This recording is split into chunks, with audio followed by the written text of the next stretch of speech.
নবী বিশ্ব নবী এখনো জীবিত আছে, এখনো মৃত্যুবরণ করেন নাই, ইন্তেকাল করেন নাই। আল্লাহর হাবিবের কাছে একজন মহিলা এসে বলল, ওগো আল্লাহর হাবিব, আমার স্বামী আলকামা রাদিয়াল্লাহু তাআলা আনহু অসুস্থ। ইয়া রাসূলুল্লাহ, ইয়া হাবিবাল্লাহ, আমার স্বামী আলকামা অসুস্থ হয়ে পড়েছে, আপনি নবী আমার স্বামীকে কালিমা পড়াইয়া দেন, কালিমার তালকিন করে দেন। আল্লাহর হাবিব বিশ্ব নবী মুহাম্মাদুর রাসূলুল্লাহ সাল্লাল্লাহু আলাইহি ওয়াসাল্লাম তিনজন সাহাবীকে ডাকলেন। হযরত আলী রাদিয়াল্লাহু তাআলা আনহুকে ডাকলেন, হযরত সালমান ফারসিকে ডাকলেন, হযরত বেলাল রাদিয়াল্লাহু তাআলা আনহুকে ডাকলেন। আল্লাহর হাবিব বললেন, সালমান যাও, আমার আলকামা রাদিয়াল্লাহু তাআলা আনহুর বাড়ির মধ্যে চলে যাও। হযরতে আলী, হযরতে সালমান, হযরতে বেলাল চলে গেল আলকামা রাদিয়াল্লাহু তাআলা আনহুর বাড়ির মধ্যে গিয়ে আলকামাকে হযরতে আলী বারবার বলে, আলী, হযরতে আলী বলে, আলকামা ভাই আমাদের সাথে পড়েন লা ইলাহা ইল্লাল্লাহু মুহাম্মাদুর রাসূলুল্লাহ সাল্লাল্লাহু। কিন্তু আলকামা পড়তে পারে না, আলকামা কথা বলতে পারে না, পড়তে পারে না। আলকামা রাদিয়াল্লাহু তাআলা আনহুর জবান আল্লাহ তাআলা বন্ধ করে দিয়েছেন। হযরতে আলী হযরত বেলালকে বলে, বেলাল যাও, আল্লাহর হাবিবের কাছে গিয়ে জানিয়ে দাও, সংবাদ পৌঁছায় দাও, আমরা যার কাছে আসছি কালিমা পড়ার জন্য, কালিমার তালকিন দেওয়ার জন্য, ওই ব্যক্তি পড়তে পারে না। আল্লাহ তাআলা হযরতে বেলাল চলে আসলো আল্লাহর হাবিবের কাছে, এসে বলে, ওগো আল্লাহর হাবিব, আল্লাহু আকবার বলেন। হযরতে বেলাল বলেন, নবীজি, আলকামা রাদিয়াল্লাহু তাআলা আনহু কালিমা পড়তে পারে না, তার জবান বন্ধ। আল্লাহর হাবিব বললেন, বেলাল শোনো, আলকামার বাড়ির মধ্যে কি আছে খবর নাও। হযরত বেলাল বলে, আলকামার বাবা নাই, কিন্তু তার মা জীবিত আছে। আল্লাহর হাবিব বললেন, বেলাল তাইলে আলকামার মাকে আমার কাছে আসতে বলো। হযরত আলকামার মা যখন আল্লাহর হাবিবের কাছে আসলো, আল্লাহর হাবিব বলে, আলকামার মা, আপনার ছেলে কেমন ছিল আপনি একটু বলেন। আলকামার মা বলেন, ওগো আল্লাহর হাবিব, আমার ছেলে আলকামা দানবীর সন্তান, আমার ছেলে আলকামা নামাজি সন্তান। ইয়া রাসূলুল্লাহ, ইয়া হাবিবাল্লাহ, আমার সন্তানের মতো এত দানবীর, এত নামাজি আর কেউ আমি দেখি নাই। আল্লাহর হাবিব বললেন, আলকামার মা, আমি বুঝেছি তোমার ছেলে নামাজি দানবীর সব ঠিক আছে। আলকামার মা, তুমি আমাকে বলো, তুমি মার সাথে সে কেমন আচরণ করেছে? আলকামার মা রাদিয়াল্লাহু তাআলা আনহু আল্লাহর হাবিবের কাছে বললেন, ওগো আল্লাহর হাবিব, আলকামার সব ঠিক আছে, কিন্তু সে আমি মায়ের সাথে আচরণ ভালো করে নাই, ব্যবহার ভালো করে নাই, আমাকে কষ্ট দিয়েছে। আল্লাহর হাবিব বললেন, আলকামার মা, আলকামাকে আপনি মাফ করে দেন, আলকামাকে ক্ষমা করে দেন। আলকামার মা বলে, সম্ভব নয়, আমি তাকে ক্ষমা করতে পারি না। আল্লাহ রাসূল বললেন, বেলাল, কতগুলো লাকড়ি সংগ্রহ করো, সেই লাকড়ির মধ্যে তেল ঢেলে দাও, জ্বালিয়ে দাও, আলকামাকে সেখানে শুয়ে জ্বালিয়ে দাও। আলকামার মা বলে, ওগো আল্লাহর হাবিব, এটা কেমনে হয়? আমি মা জীবিত আছি, মায়ের সামনে সন্তান মরে যাবে, এটা হতে দেওয়া যায় না। ভাইয়েরা আমার, মা জীবন দিতে পারে, সন্তানকে বাঁচিয়ে দিতে পারে, জোরা বলেন ঠিক কিনা? কিছুদিন আগে আমরা দেখেছি দৌলদিয়া ঘাটের একটি ঘটনা। বাস যখন পানির মধ্যে পড়ে গেছে, ওই গাড়ির মধ্যে একজন নারী, যেটা নিজে তার সন্তানকে জানালা দিয়ে বের করে দিয়েছে, সে নিজে বের হতে পারেন নাই, ঠিক কিনা? চাইলে মা সন্তান দেখে চলে আসতে পারত, কিন্তু মা গাড়ির মধ্যে থেকেই কষ্ট করেও সন্তানকে জানালা দিয়ে বের করে সে বুঝিয়ে দিয়েছে, আমার জীবনের চাইতে আমি সন্তানকে বেশি মহব্বত করি। আওয়াজ করে বলেন ঠিক কিনা? এটা হচ্ছে মায়ের ভালোবাসা। আলকামার মা বলে এটা সম্ভব নয়।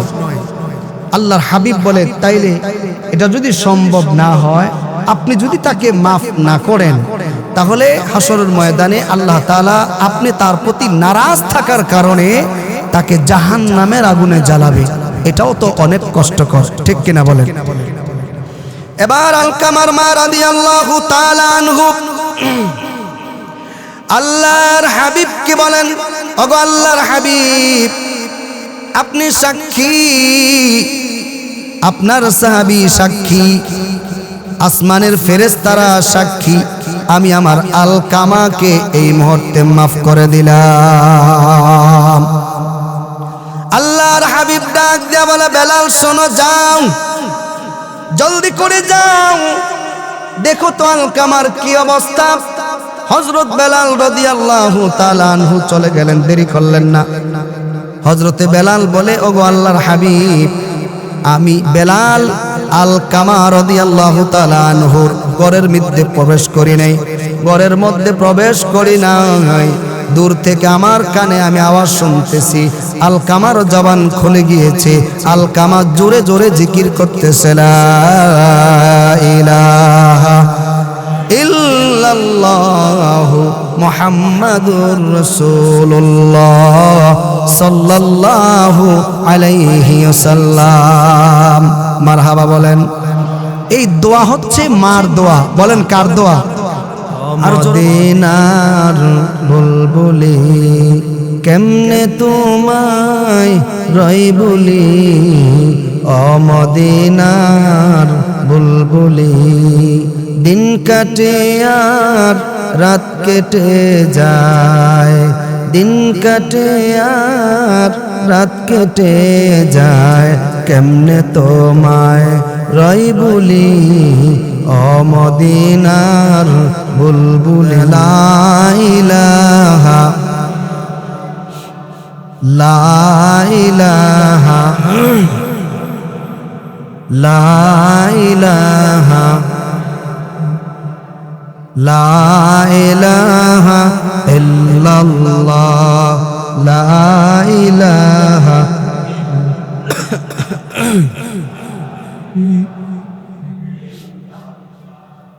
লা ইলাহা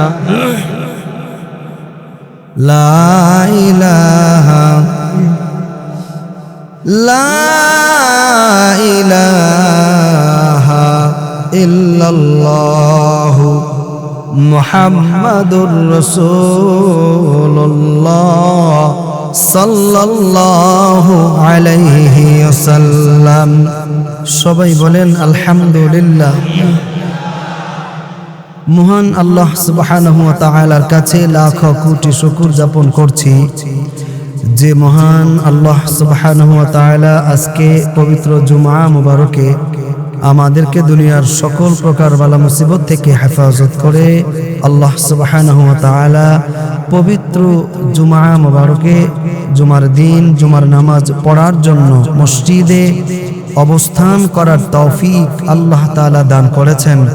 এজন্য আমরা সকলেই জবান ছেড়ে উচ্চ আওয়াজে আল্লাহ পাককে খুশি করার জন্য সকলেই বলছি আলহামদুলিল্লাহ।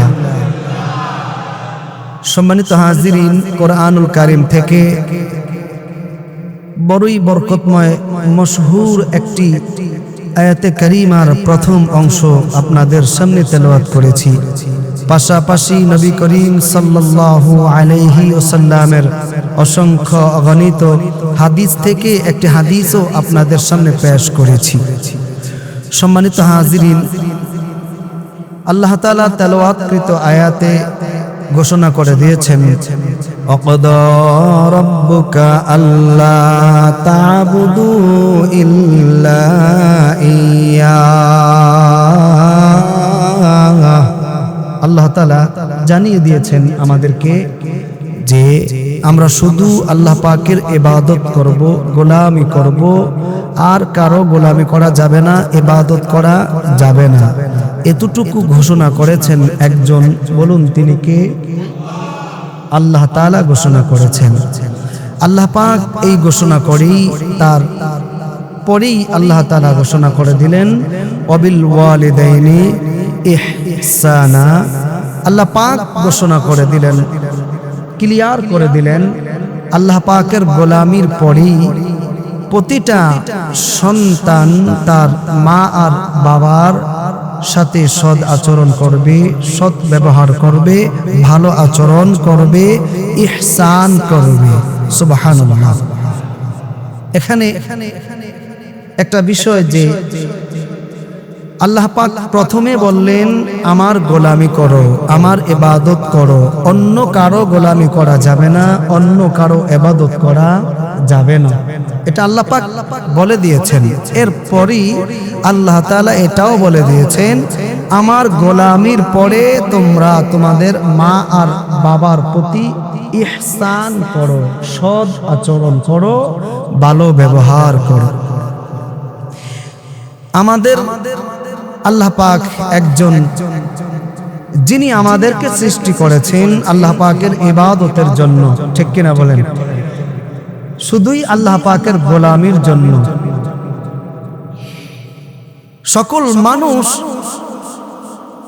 নিশ্চয়ই আল্লাহ পাককে সবচেয়ে বেশি ভালোবাসেন, সবচেয়ে বেশি মুহাব্বত করেন। মানুষের কাছে আল্লাহ পাকের শান সবচাইতে বেশি, আল্লাহ পাকের মান সবচাইতে বেশি। আর আল্লাহ পাককে তার বান্দাগুলো, যেমন আমরা যারা আছি, মৃত্যু পর্যন্ত যতদিন না আমরা বেঁচে থাকব ততদিন পর্যন্ত গোলামি করব একজনের। বলুন তিনি কে? এতে কোনো সন্দেহ আছে? আল্লাহ পাকের গোলামি করতে হবে এই আদেশটুকু দিয়েছেন কে? প্রত্যেকটা মানুষকে আল্লাহ তাআলা আল্লাহ পাকের গোলামি করার আদেশ দিয়েছেন, ইবাদত করার আদেশ দিয়েছেন। ঠিক প্রতিটা সন্তানকে মৃত্যু পর্যন্ত তার মার সাথে সৎ আচরণ করার আদেশও আল্লাহ তাআলা দিয়েছেন। আমাদের কাছে আল্লাহ পাকের মান আর শান যত বেশি, প্রতিটা সন্তানের কাছে তার মা আর বাবার শান এবং মান তত বেশি, ঠিক কিনা বলেন? আমি কথাটা আবারও আপনাদেরকে ক্লিয়ার করছি। প্রতিটা মানুষের কাছে, প্রতিটা আদম সন্তানের কাছে আল্লাহ পাকের মান এবং শান যত বেশি, প্রতিটা সন্তানের কাছে তার নিজ মা এবং বাবার মান এবং শান তত বেশি।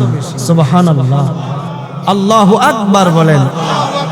কেননা যে মানুষ মৃত্যু পর্যন্ত আল্লাহ পাকের আদেশ মানবে, নিষেধও মানবে, মানুষ মৃত্যু পর্যন্ত আল্লাহ পাকের গোলামি করবে, এতে কোনো সন্দেহ নাই।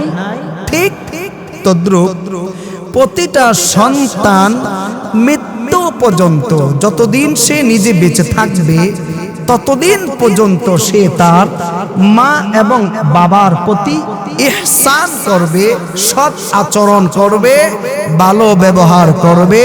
এ কথাটুকু আল্লাহ পাক আদেশ করেছেন প্রত্যেকটা সন্তানকে। আওয়াজ করে বলেন ঠিক কিনা? এখন আমাদের সমাজে দেখা যায়, আমরা এটা জানি না, অনেকে আমরা জানি না, অনেকেই জানি না এই কথাটা, যে যতদিন আমি নিজে বেঁচে থাকব, যতদিন আমার হায়াত থাকবে, ততদিন আমি আমার মার প্রতি ইহসান করতে হবে, সৎ আচরণ করতে হবে। এটা আমরা জানি না। আমরা অনেকেই মনে করি যে আমার বাবা বেঁচে আছে, আমার মা বেঁচে আছে, তারা যতদিন বেঁচে থাকবে ততদিন তাদের সেবা করব, ততদিন তাদের সাথে সৎ আচরণ করব। মা বাবা মৃত্যুর পরে আমার যেই দায়িত্ব ছিল তার প্রতি, তারা মৃত্যুবরণ করার পরে এই দায়িত্ব থেকে আমি আমি সুযোগ পেয়েছি, দায়িত্ব থেকে অব্যাহত পেয়েছি, আমার আর দায়িত্ব নাই তাদের প্রতি, এটা আমরা অনেকেই মনে করে থাকি। অথচ শরিয়া ইসলামে প্রতিটা সন্তানের প্রতি আদেশ রয়েছে। হাদিসে পাকে মা বাবা বেঁচে থাকাকালীন সন্তানের উপরে থাকে 7টি হক। বলেন কয়টি হক? 7টি হক। যতদিন মা আর বাবা বেঁচে থাকবে ততদিন সন্তান 7টি হক আদায় করবে।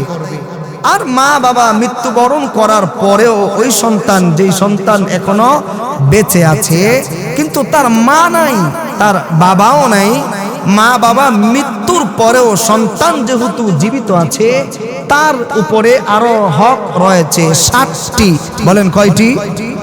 জীবিত থাকাকালীন কয়টি, আর মা বাবা মৃত্যুর পরে কয়টি? মোট কয়টি হলো? 14টি। মৃত্যুর পরেও যে মা বাবার প্রতি হক আছে এটা অনেকেই জানে না, ঠিক কিনা বলেন? আবার কেউ কেউ এটাও মনে করে থাকেন যে আমার এখনো রুজি আছে, টাকা আছে, এজন্য আমার বাবার প্রতি হক আছে। এটা কেউ কেউ বলে এরকম যে হুজুর আমি তো নিজেই খেতে পাই না, আমি নিজেই পড়তে পাই না, আমার সন্তানদেরকে খেতে দিতে পারি না, তাহলে আমার মা বাবার খবর নিব কিভাবে? না, আপনি শুধু টাকা দিয়েই আপনার মা বাবার হক আদায় করবেন এরকমটা নয়, বরং বলা হয়েছে তাদের প্রতি ইহসান করো, সৎ ব্যবহার করো, উত্তম আচরণ করো। মারহাবা বলেন। অথচ আপনাদের কাছে একজন বিখ্যাত ব্যক্তির ঘটনা বলছি। এই ঘটনা থেকে যারা মা বাবার খেদমত থেকে বঞ্চিত বা মা বাবার সেবা থেকে বঞ্চিত হয়েছেন, এটা আপনারা বুঝতে পারবেন যে মা এবং বাবার সম্মান আর মর্যাদা সন্তানের কাছে কতটুকু বেশি। আর এটাও বুঝতে পারবেন যে মা আর বাবা সন্তানের কাছে কত বড় নিয়ামত। আমরা তো অনেক সময় দেখি যে সন্তানগুলো এমন হয়, কিছু কিছু জায়গায় দেখা যায় সন্তানগুলো এমন হয় যে এটা বলার পরে কেউ রাগ করবেন না, রাগ করবেন, রাগ করবেন, রাগ করছেন, কেউ রাগ করবেন না এটা বলার পরে। আমি দেখেছি, আমি বাস্তবে বলছি, বহু ছেলে আছে যারা নিজ মা ঘরে আছে, নিজ বাবা বৃদ্ধা মা ঘরে আছে, 6 মাস পর্যন্ত মার খবর নেই, 6 মাস পর্যন্ত বাবার খবর নাই, কিন্তু প্রতি বছর তাকে পীরসাব বাবার কাছে যেতে হবে, এটা সে কখনো ভুলে নাই। ঠিক কিনা? আওয়াজ করে বলেন ঠিক কিনা? আমি বাস্তব বলছি, যেহেতু কথাগুলো রেকর্ড হচ্ছে নাম বললাম না। আমি আপনাদেরকে বলছি যারা এই কাজটুকু করেন যে নিজের মার খবর নাই, নিজের বাবার খবর নাই, মা বুড়া হয়ে গিয়েছে, বৃদ্ধ হয়ে গিয়েছে, বাবা বুড়া হয়ে গিয়েছে, বৃদ্ধ হয়ে গিয়েছে, তাদের সেবা করার কথা আল্লাহ বলেছেন। সন্তানের জন্য মা বাবার সেবা করাকে আল্লাহ ফরজ করেছেন। মানুষকে গোলামি করার জন্য আল্লাহ যেমন ফরজ করেছেন, সন্তানকে মা বাবার প্রতি সেবা করা, ইহসান করা, এটা আল্লাহ ফরজ করেছেন। আল্লাহু আকবার বলেন। হযরতে ওয়াইজ কুরুনি রহমতুল্লাহি আলাইহি তিনি আল্লাহর হাবিব মুহাম্মদুর রাসূলুল্লাহ সাল্লাল্লাহু আলাইহি ওয়াসাল্লামের কাছে খবর পাঠিয়েছেন, ওগো আল্লাহর হাবিব, আমার ঘরে আমার মা অসুস্থ, আমার মাকে দেখাশোনা করার মতো আর কেউ নাই, আমি ওয়াজ করুনি, আপনাকে দেখতে মন চায়, আসতে মন চায়, কিন্তু আমার মাকে দেখার মতো কেউ নাই, এজন্য আমি আসতে পারতেছি না। আল্লাহর হাবিব এ কথাটুকু শোনার পরে আল্লাহর রাসূল জানিয়ে দিলেন, আমার কাছে আসতে হবে না, আমার সাথে দেখা করতে হবে না, তুমি তোমার মায়ের সেবা করো, তুমি তোমার মায়ের সেবা করো, সৎ আচরণ করো, এটাই আল্লাহর কাছে অতি উত্তম আমল। সুবহানাল্লাহ। ওয়াজ করুনি রহমতুল্লাহ আলাইহি আবার খবর পাঠাইলেন, ওগো আল্লাহর হাবিব, শুনেছি যুদ্ধের ময়দানে যাবেন। আমি ওয়াজ করুনি রহমতুল্লাহ আলাইহি, আমার মন চায় আপনি নবী মুহাম্মাদুর রাসূলুল্লাহ সাল্লাল্লাহু আলাইহি ওয়াসাল্লামের সাথে যুদ্ধে যাইতে। আল্লাহর হাবিব, আপনি বলেন না আমি কি যুদ্ধে যাব নাকি আমার মায়ের খেদমত করব? আল্লাহর হাবিব মুহাম্মাদুর রাসূলুল্লাহ জানিয়ে দিলেন, ওয়াজ করনি, আমার সাথে যুদ্ধে যেতে হবে না, তুমি তোমার মায়ের সেবা করো, তুমি তোমার মায়ের খেদমত করো। যুদ্ধের চাইতো মায়ের খেদমত সন্তানের কাছে বেশি। এই ওয়াজ করনি, তাই করলেন। একদিন তিনি শুনেছেন আল্লাহর হাবিব উহুদের ময়দানে দাঁত মুবারক শহীদ হয়ে গিয়েছে। ওয়াজ করনি রহমাতুল্লাহ আলাইহি শুনতে পেয়েছেন নবী আমার দাঁত মুবারক শহীদ হয়ে গিয়েছে, কি করবেন? তিনি নিজের দাঁতগুলো ফেলে দিলেন। চিন্তা করলেন, আমার দাঁত ফেলে দিলাম, আমি এইটা ফেলে দিলাম, এমনও তো হতে পারে আমার নবীর এই দাঁতটা ভাঙে নাই, আরেকটা দাঁত ভেঙে ফেলেছে, শহীদ হয়ে গিয়েছে। ওয়াজ করনি রহমাতুল্লাহ আলাইহি এক এক করতে করতে মুখের সবগুলো দাঁত ভেঙে ফেললেন। দাঁতের চাইতেও তিনি নবী মুহাম্মদকে বেশি ভালোবাসছেন। আল্লাহর হাবিব মুহাম্মাদুর রাসূলুল্লাহ সাল্লাল্লাহু আলাইহি ওয়াসাল্লাম ইন্তেকালের পূর্বে আল্লাহর হাবিব একজন সাহাবী যার নাম হযরত ওমর রাদিয়াল্লাহু তাআলা আনহুকে ডেকে বলেন, ওমর, আমার ইন্তেকালের পরে আমার একজন আশিক, আমার একজন পাগল আশিক মদিনায় আসবে রে ওমর। রে ওমর, আমার ওই আশিক যদি আসে, আমার আশিক আমার রওজা মুবারকে দাঁড়িয়ে আমাকে সালাম দিবে রে ওমর।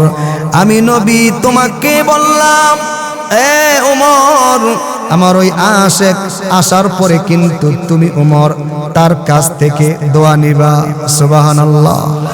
ওমর, আমি নবী বললাম, ওই আমার আশিক যদি মদিনায় আসে, আমার ওই আশিক ওয়াজ করনি রহমতুল্লাহ আলাইহিকে বলবা সে যেন আমার উম্মতের জন্য দোয়া করে। আল্লাহর হাবিব মুহাম্মাদুর রাসূলুল্লাহ সাল্লাল্লাহু আলাইহি ওয়াসাল্লাম আরো বলেন, ওমর শোনো, আমার ওই আশিক মদিনায় আসার পর আমার গায়ের একটা জুব্বা আছে রে ওমর, আমার ওই তায়েফের রক্ত মাখা জুব্বাটা আমার আশিক ওয়াজ করনিকে দিয়ে দিবা। এই ঘটনা থেকে এতটুকু আপনারা নিতে পারেন যে নবী মুহাম্মাদুর রাসূলুল্লাহ সাল্লাল্লাহু আলাইহি ওয়াসাল্লামকে দেখা এটা কত বড় সৌভাগ্যের ব্যাপার, ঠিক কি না? নবী বললেন, আমাকে দেখতে হবে না, যুদ্ধেও যেতে হবে না, তোমার জন্য তোমার মা আর বাবার, অর্থাৎ তোমার যে মা আছে তার সেবা করা সবচেয়ে উত্তম, এটাই আল্লাহ পছন্দ করেন। আওয়াজ করে বলেন ঠিক কিনা?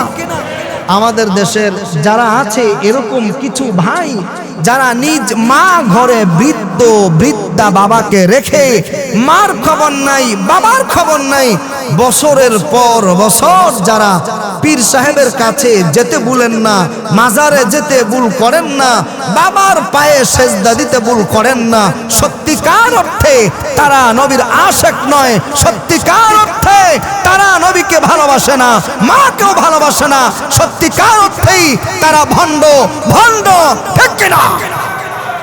যদি মাকে কেউ ভালোবাসে সে যেন তার নবীকেও ভালোবাসে, ঠিক কিনা বলেন?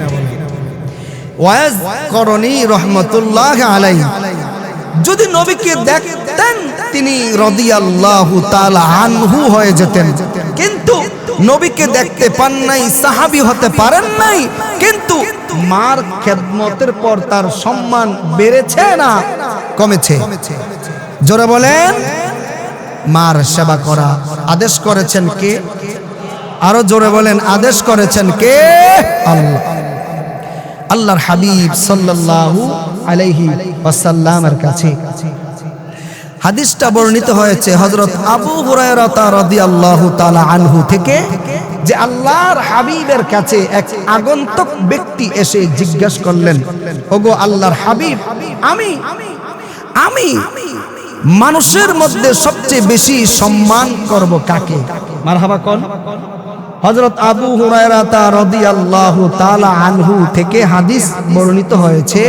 হযরত আবু হুরায়রা রাদিয়াল্লাহু তাআলা আনহু বলেন যে নবী মুহাম্মদুর রাসূলুল্লাহ সাল্লাল্লাহু আলাইহি ওয়াসাল্লামের কাছে একজন আগন্তুক ব্যক্তি এসে জিজ্ঞাসা করলেন, ইয়া রাসূলুল্লাহ, সবাই পড়ুন সাল্লাল্লাহু আলাইহি ওয়াসাল্লাম, আমি মানুষের মধ্যে সবচেয়ে বেশি ভালোবাসবো কাকে? আমার কাছে সবচেয়ে বেশি ভালোবাসা পাওয়া, খেদমত পাওয়ার অধিকার রাখে কে? আল্লাহর হাবিব বললেন, উম্মুকা, তোমার মা। সুবহানাল্লাহ। আগন্তুক ব্যক্তি আবার ডেকে বলেন, ইয়া রাসূলুল্লাহ, ইয়া হাবিবাল্লাহ, আমি আবার বলেন আমার কাছে সবচেয়ে বেশি সম্মান পাওয়ার ব্যক্তিকে? আল্লাহর হাবিব বললেন, তোমার মা।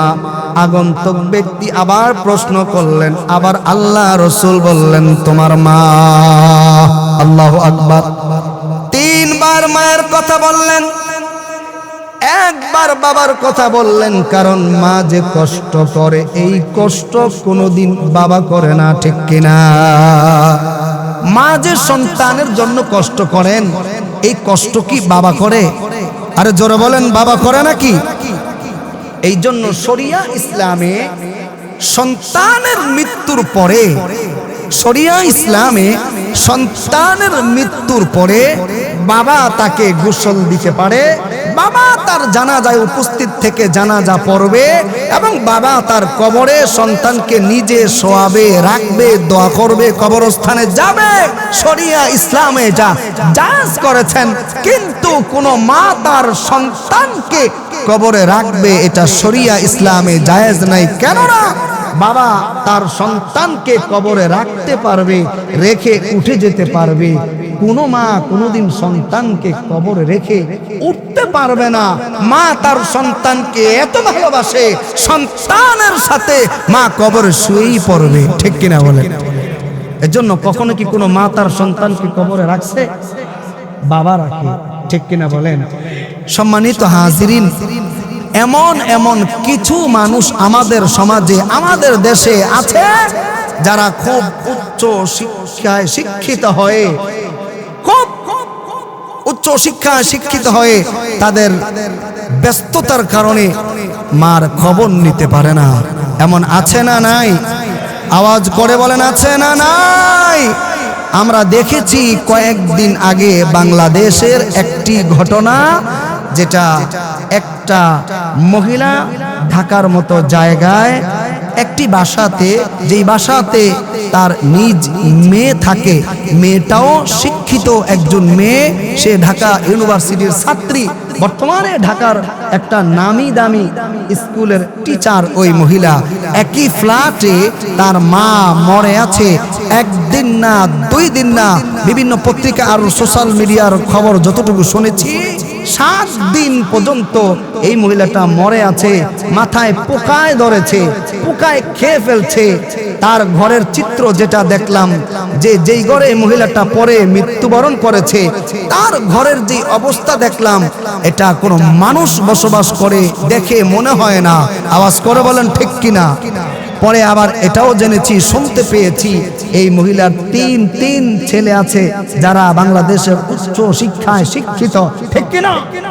একজন হচ্ছে যুগ্ম সচিব। যিনি সচিব হয় সে কি মূর্খ হয়? আরে কথা বলেন, সে কি মূর্খ হয়? একজন যুগ্ম সচিব যিনি তার মা, আরেকজন কানাডা প্রবাসী, যারা কানাডা থাকে তারাও তো মূর্খ বা দুর্বল বা সম্পদ কম থাকতে পারে না। আরেকজন শুনেছি সে এই বুয়েটের একটা শিক্ষক, অবশ্যই শিক্ষিত, ঠিক কিনা? তিন শিক্ষিত ছেলের মা একটা ফ্ল্যাটে পড়ে মরে আছে, তারা জানে না সন্তানেরা। আমি বলি আমার ভাষায়, এই যে আল্লাহ পাকের আদেশ যেটা আমাদেরকে দিয়েছেন, সকল মানুষ যেমন আল্লাহর ইবাদত করবে, আল্লাহ আদেশ দিয়েছেন প্রত্যেকটা সন্তান তার মাকে বাবাকে ভালোবাসবে, খেদমত করবে। এই আদেশটুকু আমার আল্লাহ দিয়েছেন, ঠিক কিনা বলেন? যারা দুনিয়ার এই শিক্ষায় শিক্ষিত হয়েও মা বাবার প্রতি সেবা করতে পারে না, খবর নিতে পারে না, ইহসান করতে পারে না, মা বাবার খবর নেওয়ার সুযোগ নাই, সেবা করার সুযোগ নাই, দুনিয়ার জাগতিক শিক্ষায় শিক্ষিত, আল্লাহর কসম আল্লাহর বিধান সে না মানার কারণে আল্লাহর শাস্তির মোকাবেলা করতে হবে তাকে, ঠিক কিনা বলেন? আল্লাহ পাকের আদেশ, মা যদি দোয়া করে, দোয়া কবুল করে কে? আওয়াজ করে বলেন কে? আল্লাহ। এজন্য ভাইয়েরা আমার, আল্লাহর নবী, বিশ্ব নবী মুহাম্মাদুর রাসূলুল্লাহ সাল্লাল্লাহু আলাইহি ওয়াসাল্লাম বলেন, আন আবি উমামাতা আন্না রাজুলান ক্বালা ইয়া রাসূলুল্লাহ মা হাক্কুল ওয়ালিদাইনি আলা ওয়ালিদিহি ক্বালা হুমা জান্নাতুকা ওয়া নারুক। আল্লাহর নবীর সাহাবী হযরত উমামা রাদিয়াল্লাহু তাআলা আনহু বলেন, ওগো আল্লাহর হাবিব, আমার মা আমার প্রতি কি, আমার মায়ের প্রতি কি আমাদের হক আছে? আল্লাহর হাবিব বললেন, সাহাবী শোনো, তোমার মায়ের পায়ের নিচে তোমার জান্নাত, তোমার মায়ের পায়ের নিচে তোমার জাহান্নাম। জান্নাতে যদি যেতে হয় মায়ের সেবা করো। মায়ের সেবা করার বিকল্প নাই। আওয়াজ করে বলেন ঠিক কিনা?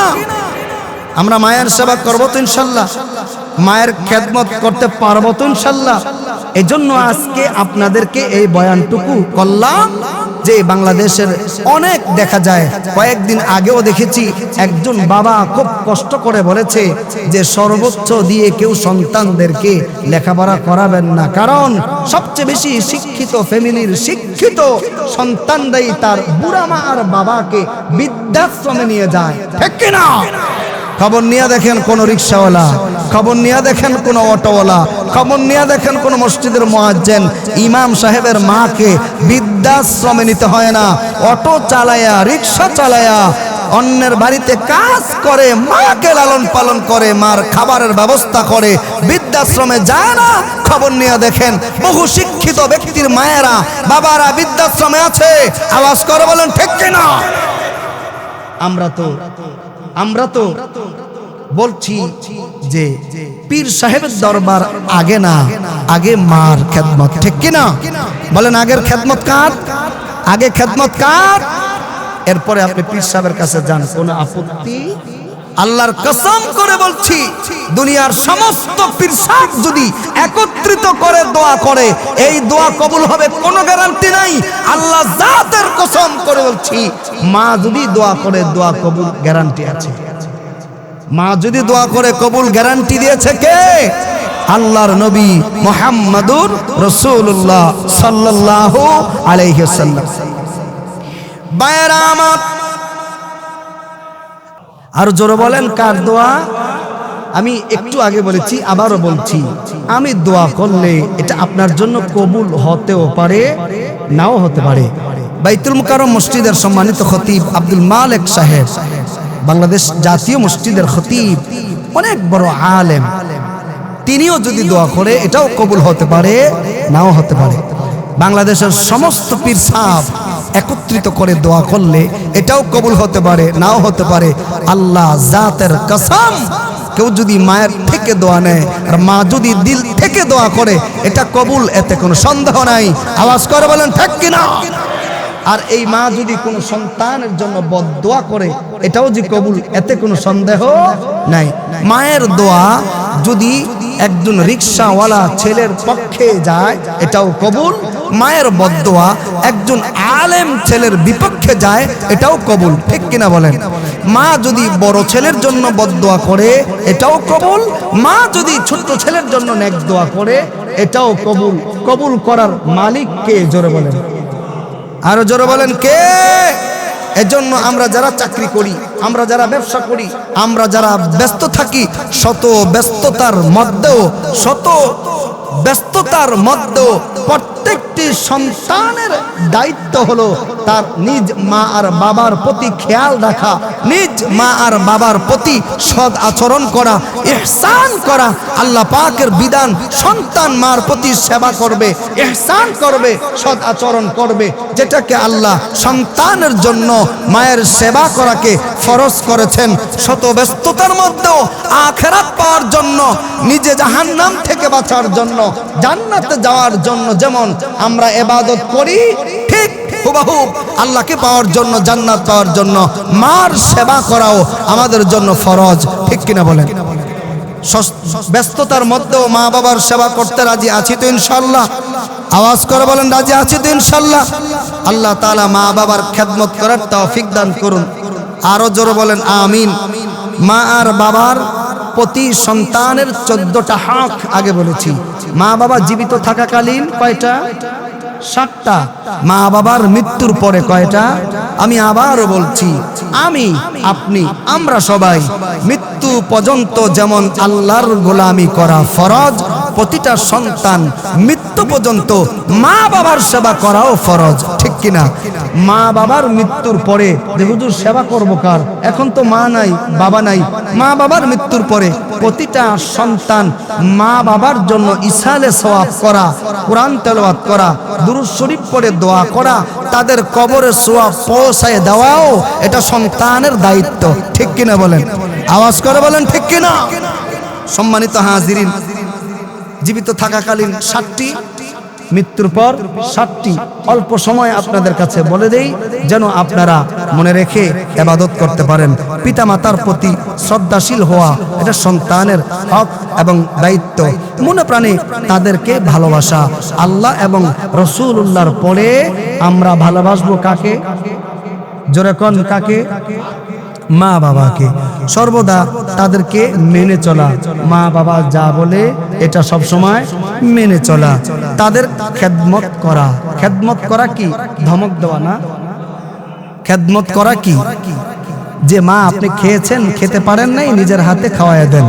মা গোসল করেন নাই, নিজের হাতে মাকে বলেন মা এই সাবান এনে দিয়েছি, বাংলা সাবান।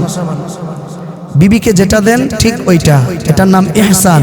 বিবিকে যদি লাক্স সাবান দেন, বিবিকে যদি ডাব সাবান দেন, ঠিক মাকেও ডাব সাবান দিবেন, এর নাম ইহসান। এর নাম কি? আরো জোরে বলেন কি? ইহসান। অনেকে আছে বাজার থেকে বিবির জন্য আনে প্যারাশুট 1 নাম্বার, আর মার জন্য আনে খোলা বাংলা তেল, ঠিক কিনা? এই সমস্ত চরিত্র থেকে আল্লাহ আমাদেরকে হেফাজত করুন। 5 নাম্বার, তাদের প্রয়োজন পূর্ণ করা। জীবিত থাকাকালীন 7টি, এর মধ্যে 5 নাম্বার, তাদের প্রয়োজন পূর্ণ করা। মা বাবার একটা প্রয়োজন থাকতে পারে কিনা বলেন? এটাকে পূরণ করা, এটা সন্তানের দায়িত্ব। 6 নাম্বার, তাদের সর্বদা সুখ শান্তিতে রাখার। মা বাবা সুখ শান্তিতে থাকবে এটা সন্তান চেষ্টা করবে। 7 নাম্বার, নিয়মিত তাদের সাথে মাঝে মধ্যে সাক্ষাৎ করা। আপনার মা আছে গ্রামে, আপনি আছেন ঢাকায়, আপনি ব্যস্ততার কারণে 10 বছর যেতে পারেন না, এটা নেককার, এটা সৎ ছেলে হতে পারে না। বরং সন্তান শত ব্যস্ততার মধ্যেও মার খবর নিবে মাঝে মধ্যে, এটা মা বাবার প্রতি সন্তানের হক। বলেন মা বাবার প্রতি সন্তানের হক।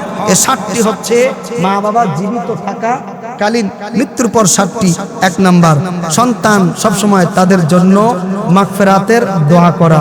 রব্বির হামহুমা কামা রাব্বায়ানি সগীরা। পারবো তো ইনশাআল্লাহ?